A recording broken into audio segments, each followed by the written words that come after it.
तर मैत्रिणींनो, ही आहे मी केलेल्या साखरेच्या वस्तूंची ऑर्डर, जी डिस्पॅच साठी तयार आहे. हे दुकानातले जे साड्यांचे बॉक्स असतात किंवा आपल्या घरात जे साड्यांचे ड्रेसेसचे जे बॉक्स असतात, त्या बॉक्समध्ये साध्या या बॉक्समध्ये ही व्यवस्थित पॅक केलेली आहे की जी आता हलणार नाही. हे आहे लग्नामध्ये आपण जे बाळकृष्णाची मूर्ती किंवा अन्नपूर्णेची मूर्ती देतो, ती ठेवण्यासाठीच केलेलं हे कमळाचं फूल. हे तुम्हाला सांगण्याचं कारण हे की आपण बऱ्याचशा महिला घरात असतात आणि त्यांच्या मनात एक असा फील असतो की मी काय घरातच असते, आणि बऱ्याचदा घरातच असणाऱ्या गृहिणीची तिची स्वतःला व्हॅल्यू वाटत नाही. आणि मग इतरांना सुद्धा सांगताना ती काय म्हणते, काय करता तुम्ही? मी घरातच असते. मुलं सुद्धा, आम्ही जेव्हा मुलांना विचारतो की आई व्यवसाय काय करते, आई काय करते, तर मुलंही सांगतात आई घरीच असते. वडील काय करतात? शेती करतात. मग मी मुलांना म्हणते, वडील करतात शेती आणि आई आई तर खाती, असं होतं का? नाही होत. तर वडील जर शेती करत असतील तर आई सुद्धा वडिलांच्या बरोबरीनं शेतात राबत असते. पण फक्त वडील शेती करतात असं मुलं सांगतात. आणि मैत्रिणींनो, नकळतपणे आपल्याही मनात एक असं असतं की आपणही काहीतरी मिळवावं. तर आपल्यालाही काही छंद असतील. कुणाला शिवणकामाचा असेल, कुणाला लोणची पापड कुरवड्या करण्याचा असेल, कुणी शिकलेलं असेल की जे ट्युशन्स घेऊ शकतात. तर आपल्याला कशात आवड आहे हे जर आपण शोधून काढलं आणि त्यावरती काम करत रोजचे दिवसातले 2 तास फक्त जरी द्यायचं आपण ठरवलं, तरी सुद्धा आपण सध्या आपल्या घराच्या मॅनेजर आहोत, पण आपण निर्मात्या सुद्धा होऊ शकतो. आता ही छोटीशी साखरेच्या वस्तूंची जी ऑर्डर आहे, या साखरेची वस्तूंची ऑर्डर मी माझी नोकरी करत करत केली. एका मैत्रिणीच्या घरचं लग्न आहे दिल्लीला, तिकडं दिल्ली साईडला, तिकडेही जाणार आहे.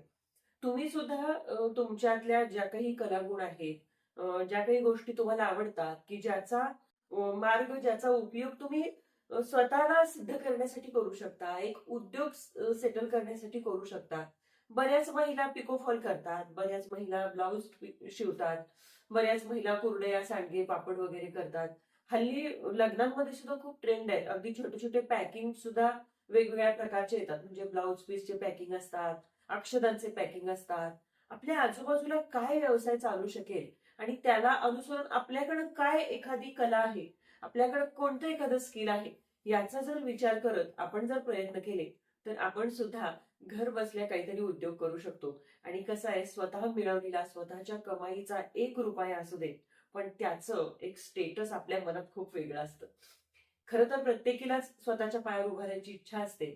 मैत्रिणींनो, तुमच्याही मनात जर अशी इच्छा असेल, तर जरूर या इच्छेला पूर्ण करण्यासाठी, स्वतःच्या हक्काचा, स्वतःच्या कमाईचा 1 रुपया घरात यावा, यासाठी आजपासून स्वतःचा शोध घ्या. की माझ्यामध्ये कोणती कला आहे, मी काय करू शकते, माझ्या घरातला व्याप सांभाळून मी किती वेळ देऊ शकते, यासाठी मी काय धडपड करू शकते. आणि हो, मेहनत मात्र करावी लागते. आता या साखरेच्या वस्तू तिथपर्यंत पोहोचेपर्यंत विचार राहतो की ह्या वस्तू ज्या आपण केलेल्या आहेत, ज्या मी तुम्हाला स्क्रीनवरती दाखवते, की या वस्तू सुखरूपपणे गेल्या पाहिजेत. अतिशय नजाकतीनं आणि अतिशय बारीक किचकट गोष्टींनी या साखरेच्या वस्तू कराव्या लागतात. एक वस्तू कोरून काढताना 3-3, 4-4 वेळा ती वस्तू हातात घ्यावी लागते. बऱ्याचदा असं होतं की ती साखरेची वस्तू तयार झाली झाली म्हणेपर्यंत कोरत असताना हातातून फाटकन फुटते.